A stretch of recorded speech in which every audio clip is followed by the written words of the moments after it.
burgundy and it stands out quite a lot. So I don't want to use that much, obviously.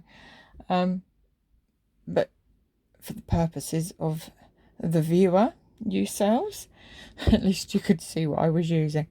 So I'm just literally, I'm only adding 1 or 2 hairs because I don't want too much. I don't want it to stand out and go red nose. I'm just trying to pull just a few hairs out of that. There we go. And can you see that that's really warmed up the nose and given it a little bit more colour and a bit more vibrancy. I'm just going to bring those fibres. Hopefully I've still got them down just a little bit.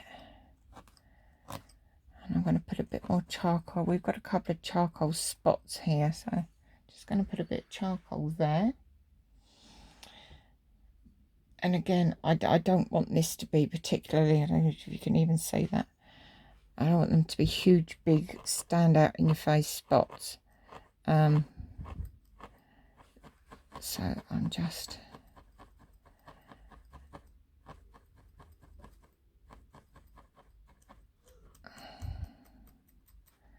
And sometimes it just doesn't want to work. Just pull that bit out again. Try that again. And I'm actually try that with a bit of lilac. That lilac blend that I used on the other side of that nose. Sometimes it comes out too dark when you're doing tiny little bits. So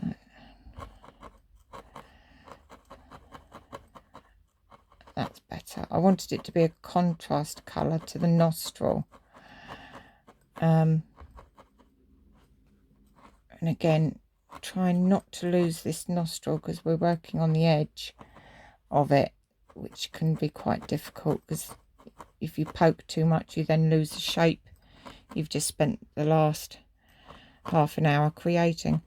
So I just want to, I'm using the fine needle and I'm just poking quite randomly really. Just trying to create this big grey spot on this lion's nose.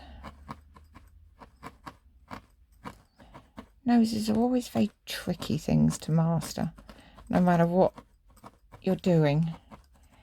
Trying to get the wet look or trying to get the leathery look or that 3D look even. I'm just going to go back in with that heavy one and just reaffirm that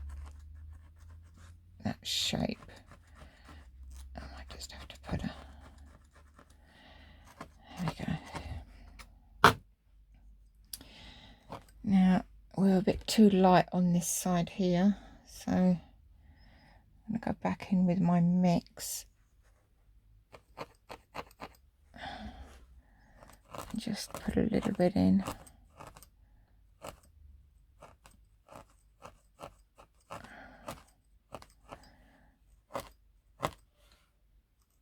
There you go.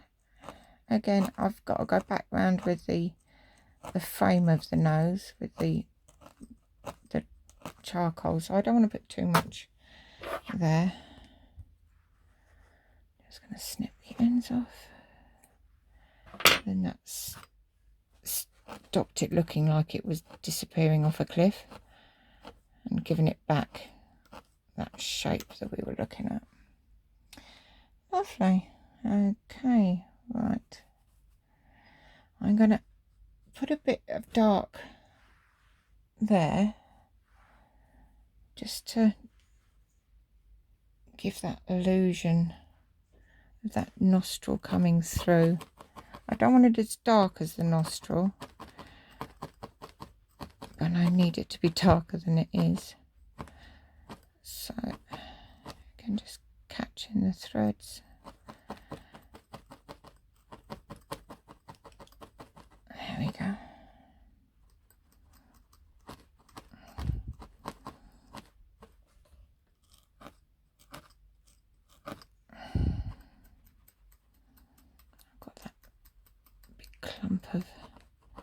colour. Let's put a little bit more there. It's got quite a lot in the reference photo. I'm a bit of a stickler for detail, as you've probably guessed. And I will keep adding until I think I've got it right. So, and there is a visible difference here. And I think before I add any more here, I need to just build this bit here up again, because this is supposed to be a smooth bit rather than a big down. And it might look, I've got a big gap there, so there we go. I'm just going to go in with a bit of the off-white for this corner. Just build that up a little bit.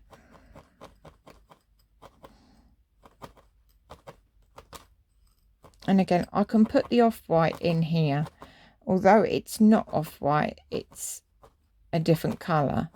Because I'm just building it back up, I can then put the colour back over the top, rather than do it colour at a time. Because at the moment I'm just trying to get the correct height and shape. And I have off-white in this big corner anyway.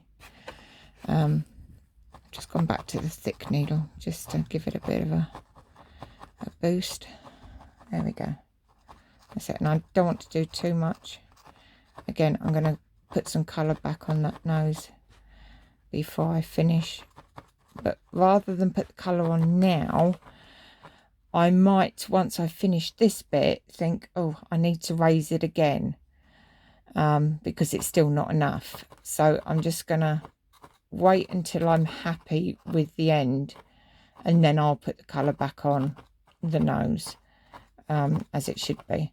Otherwise I could be backwards and forwards and backwards and forwards,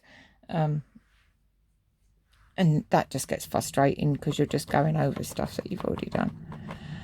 So there we go. It never ends up how you think it's going to either. And it's like, for example, doing this bit of the nose. You think, oh, I've done the nose, I can now move on to the nice kissable leathery bit, but you always end up going back and doing other things like this, building it back up again. So okay, so I'm a little bit happier with that now. You can see it's still not the same height, but again, this bit's the highest point really. I'm just going to give it a little bit of a poke down. And this line here is far too thick as well, so I'm going to felt it to itself, just concertina that line a bit, try and keep in the shape of the nose. There we go. Just a little bit more of a dip. I don't have enough of a dip. There you go. Just going back in with the off-white.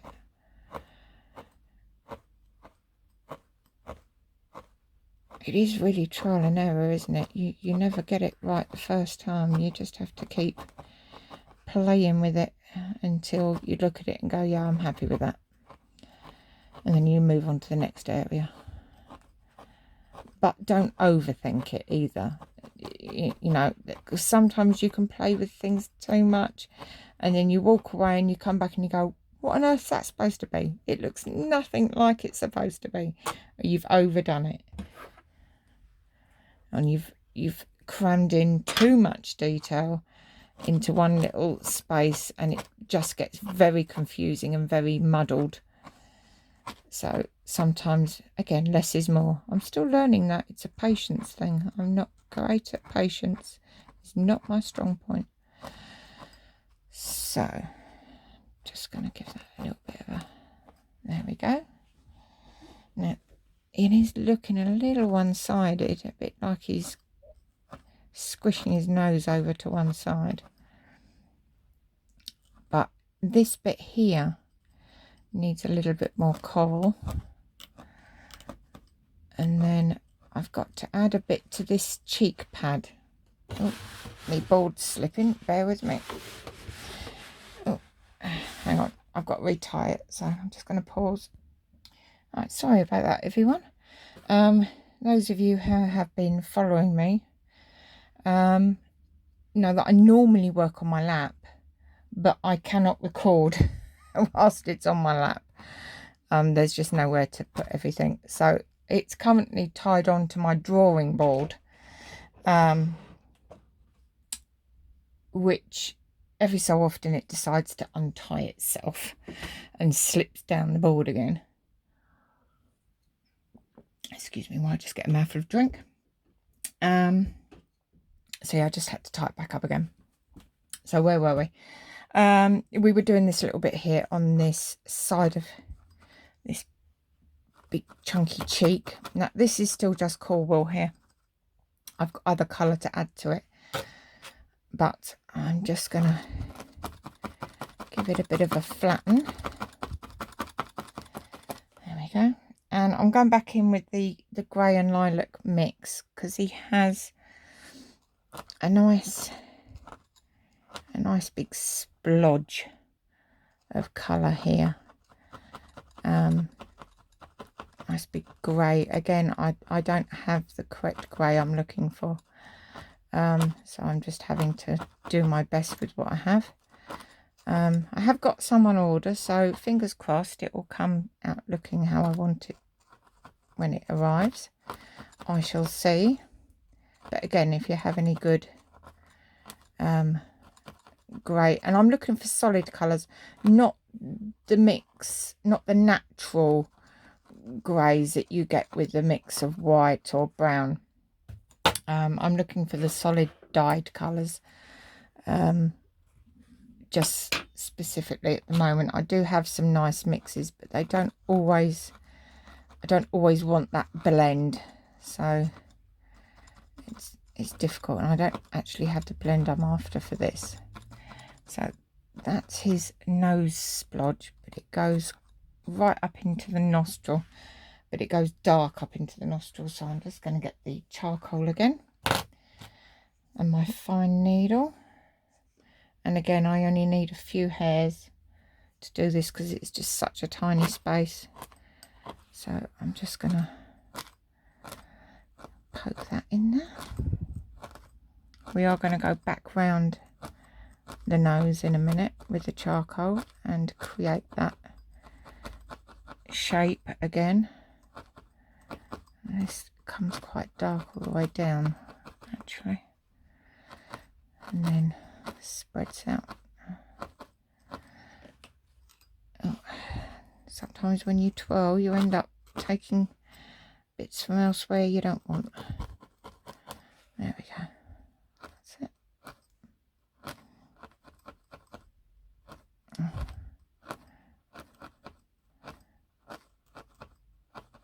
I've just got a little gap there.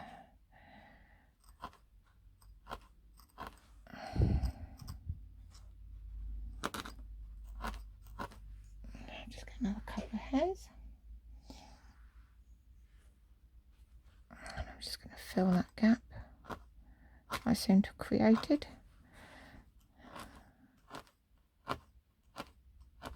There we go, that's better. So that goes right up into the nostril.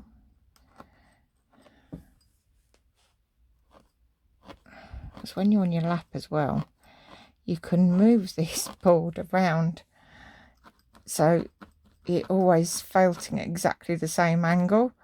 You're just moving your work around. You can't do that when you've tied it to a board. So it's different.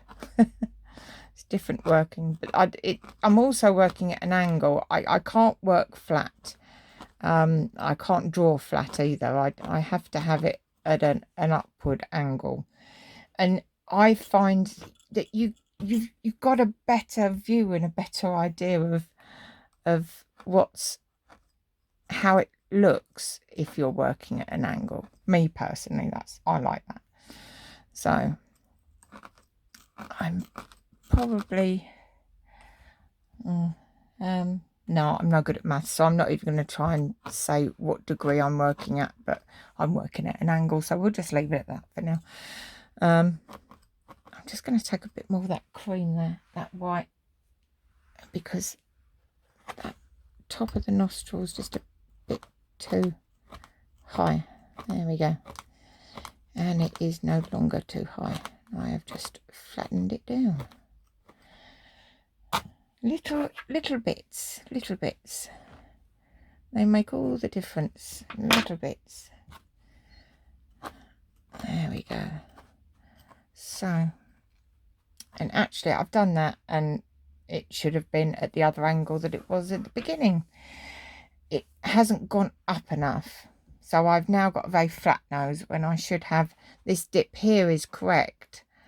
But what's not happening is it's not coming up here. I've not brought it up enough.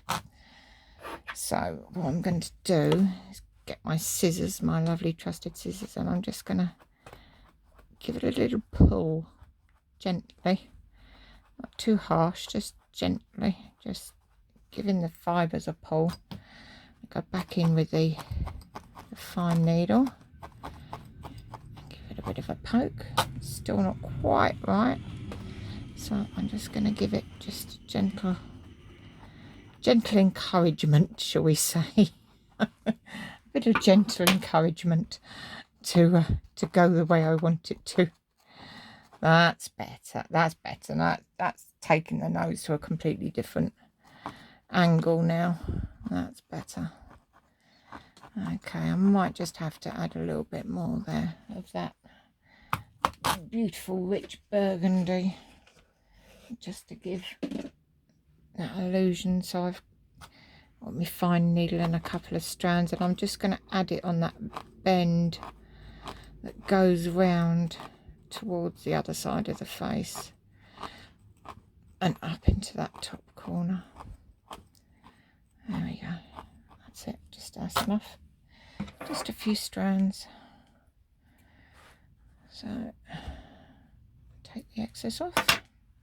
Put it back in the pot. No waste not, want not. So I've got a red strand on my nose. That's it. Gone. Okay, that's looking a little bit better. Just push that down into there. Okay. But I think I have this angle slightly wrong. And we have a little bit coming out here, which I haven't done. That's probably why it looks wrong. So back in with the coral, because it has a coral spot there, which is quite handy. And of course, the other problem I'm having is where I'm putting tiny bits of wool back on the other side of the board, when there are tiny strands, you can't tell what colour's what. I think it's an old age thing more than a light thing. But I quite often pick up a colour thinking it's the one I want, and I put it on and I'm like, I have to take it back off again because I've got the wrong colour. But there we go. It's one of those things. So I'm just adding that bit of coral there, and I think this would be the other side of this bit here. You only get to see a little hint of it because of the angle of the photograph.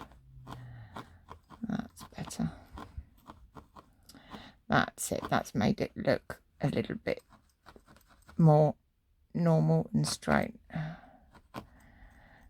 You look at something and you can look and look and look, and you're like, there's something wrong with it, and you know there's something wrong with it, and you're staring at it and you're staring at it and you're staring at your reference, and you're like, I know there's something wrong with this picture. I know there's something not right, but for the life of you can't work it out what it is. But eventually it will come to you. So I've got a very light piece here, so I'm just going in with that cream just over the top for this really light bit of nose. I'm trying to felt at an angle where you can see what I'm doing. So I'm just gonna, just comes up a little bit here, just comes out towards the nose there, and I think that's enough. Again, snip the excess off, put it back in the pot. Okay, it still looks squiffy to me. I think I know why it still looks squiffy. We've got one nostril bigger than the other. As you can see, this line here should really continue around. So I've got this bit here too much. So I'm just gonna I feel really bad poking him up the nose. I'm just going to give him a good poke up the nose. I've got the thicker needle for doing this. That's it. Yeah. Creating, that's better. That's better. Yes, much better. I think we just need to drop that down a little bit. It is trial and error. You just got to keep playing with your work until you look at it and go, that's it, that's it. And then once you've got that look, then leave it alone. And equally, if you're getting really frustrated and angry with it and you keep changing it, sometimes it's better to go back to it another day or another session rather than keep poking. Sometimes it's better to just think, I'm going to leave that bit, I'm going to move on to another bit, or I'm going to put it down for today and do it a different day, because you can make it worse unintentionally. And then you've got to undo it all the next morning. And I've done that so many times. And we did that here, didn't we? And I got over enthusiastic with the base colour, went all the way down here, looked at it next day and went, that looks terrible. It's come down too far. So I had to take it all off again and start again. But I think that's part of the fun of felting, is the perseverance that you put in to get it right. I don't know if it's fun or frustration, but I enjoy it either way. So we've just gone back into that nostril just to keep giving it that nice round look. And we want it to be an obvious and clear. And also, I'm looking at this from my naked eye, and when I occasionally look back at the screen, it looks a totally different colour. This bit here looks very, very black, when actually to the naked eye it's not. And again, the same with this bit. And it looks very different on camera than it does. I'm just going to take that up higher and give that a little bit of more of an illusion. Go back in with my charcoal. Just take that up a little bit higher.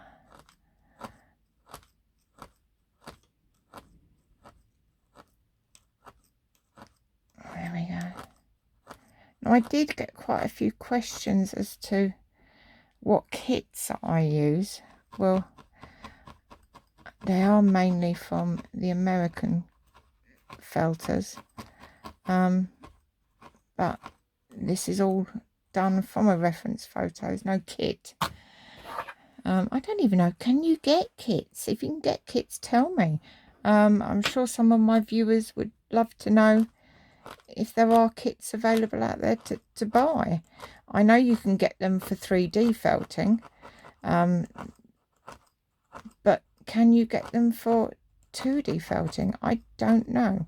So again, if you know of any, let me know and I can pass the information on to the next person and previous people that have asked. That's better. I think it's better. I'm going to leave that bit for now, because I'm not convinced that I've got the angle quite right. So I'm going to leave it for now, and I'm going to maybe play with it a bit later. But I'm going to go back in with my charcoal again. I'm going to roll it up so I've got a nice fine thread, and I'm just going to go back around this lovely nose and frame it a little bit more. There we go. I've got this nice dip here. But I want to be able to see this thread, and it's disappearing in a gap. So I'm just going to go back on myself. I tend to do this little loop, as I just create a loop, flatten it down and go back on, and then that's it. You see it, it's rising to the occasion, so to speak. There, that's better. Just got a little tiny thread there. Stick that back in. There we go. And then I'll have to go back in and blend it again. But for now, and I want it to be nice, and I think this will probably be the last bit of black framing, so I want it to be just right.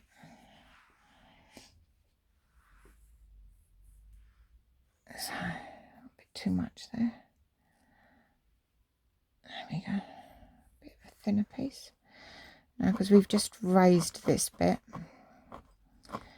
so I want to make sure that I take that right up and just pulling the fibres down towards me. That's it. Take it around that bend. Now this bend's quite flat. This may be my optical illusion issue here, because I'm felting onto flat when I need to be felting onto the edge of this colour, and because of the angle I'm doing it at, oh sorry, I've just knocked the camera, because of the angle I'm doing it at, I'm struggling a little bit to felt it because the camera's in my way.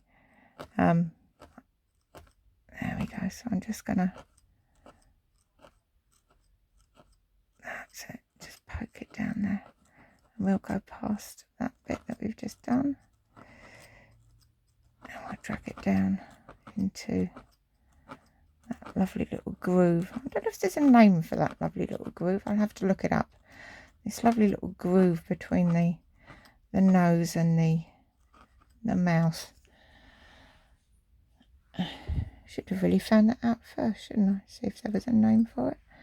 Anyway, I'm just going to add a little bit more there.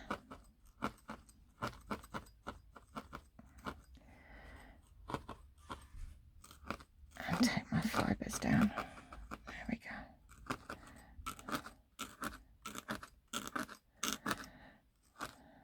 Okay. Right, so we're not looking too bad. I think I need to add that pink again, that coral that I lost just doing that.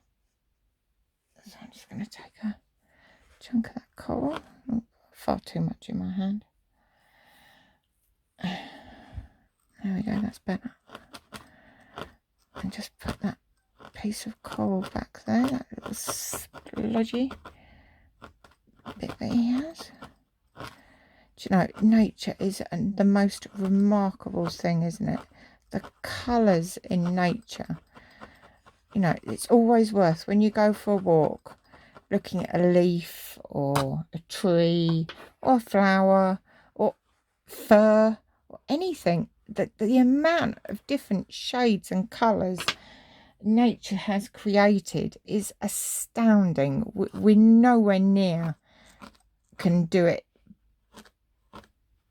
like nature can. We just can't create the same colours.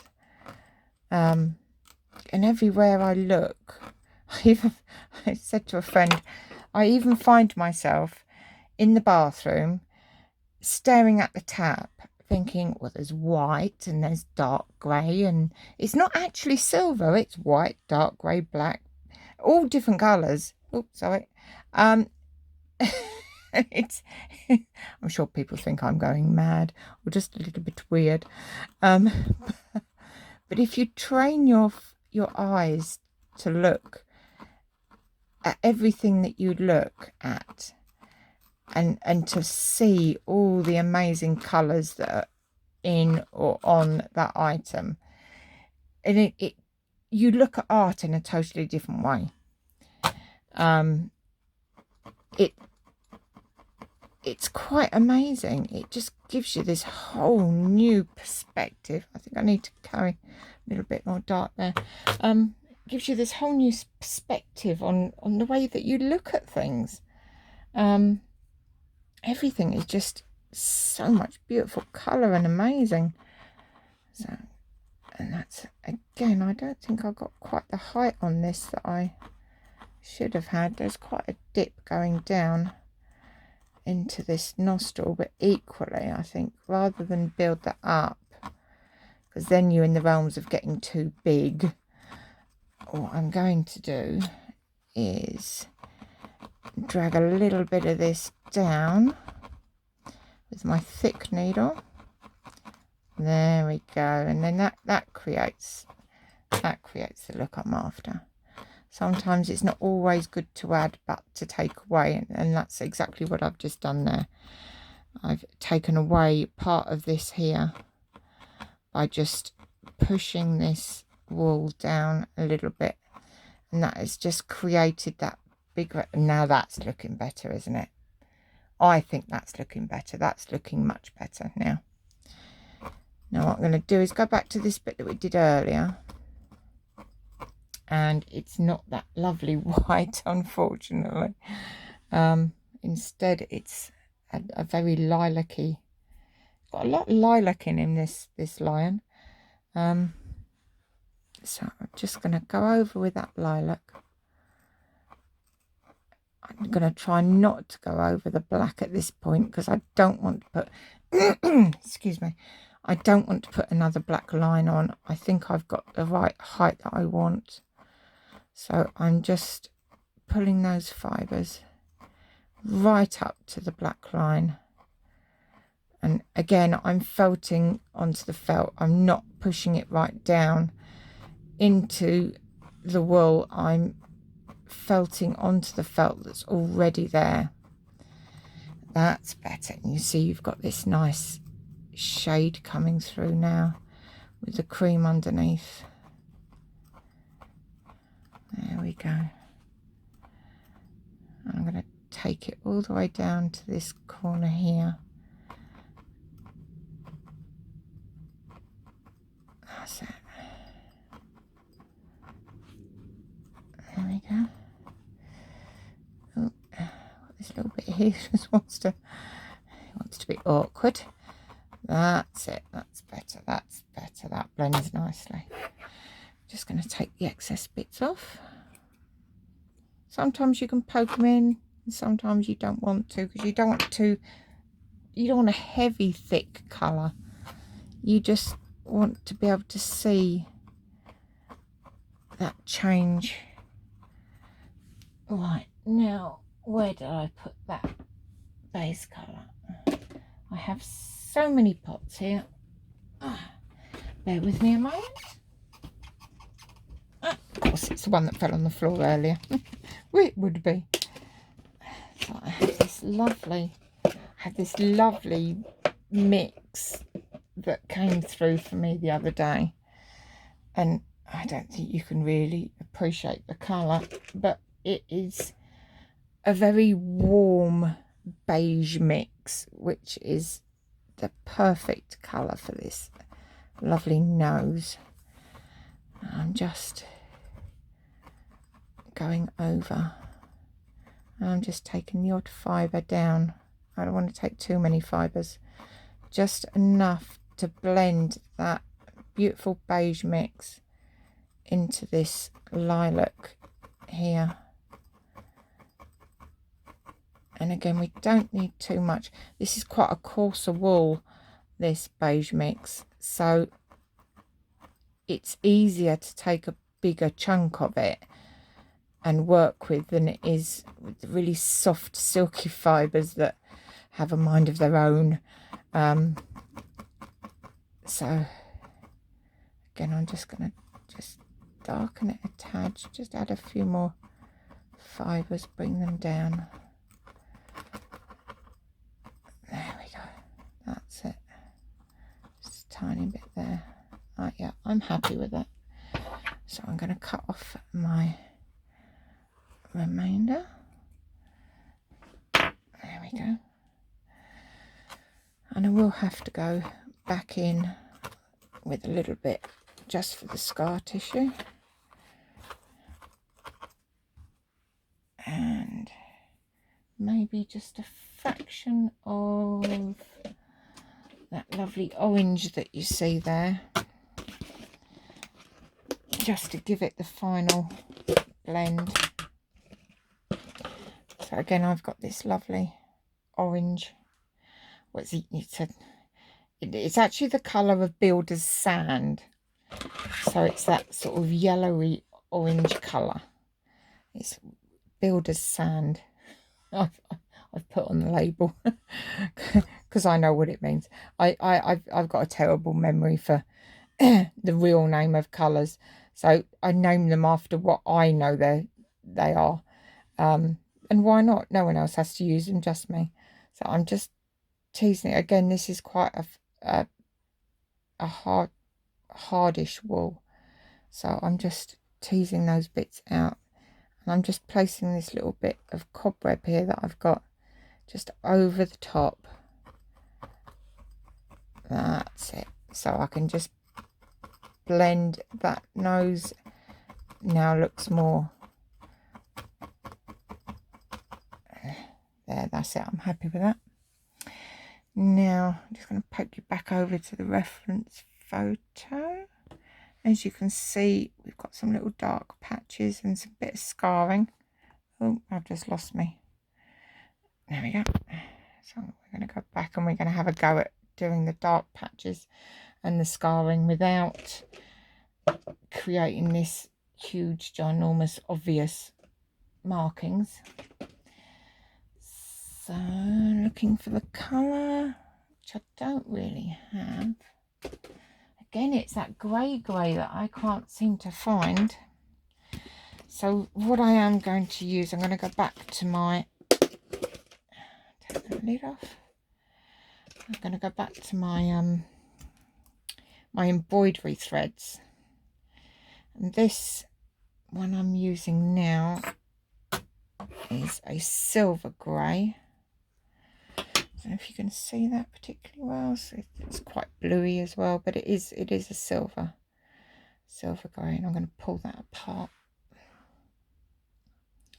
I just want the hint of the thread, but by itself it's too light, so I am going to add greys. No, nothing ever comes nicely in greys. I really struggle with these greys. I'm going to add a bit of this one. This is more of a greeny grey, which I've used further up for the scars. Again, so if you can see that, oh, there we go. It's a greeny grey. So I'm going to take a strand of that. This is where you need a magnifying glass, really. And I'm going to add those two strands together. And I don't know if this is going to work because I haven't tried it before, but we shall give it a go. I've got those two strands, that silvery and that greeny grey. I'm just going to, as I'm poking it, it separates the strands even more and turns it into a sort of mush of colour. Okay, he's got this mark on his top of his nose here. It's not the easiest stuff to work with, I will admit.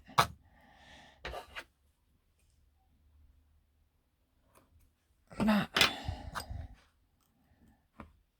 we go. I can just bring those fibres up. There. That's it.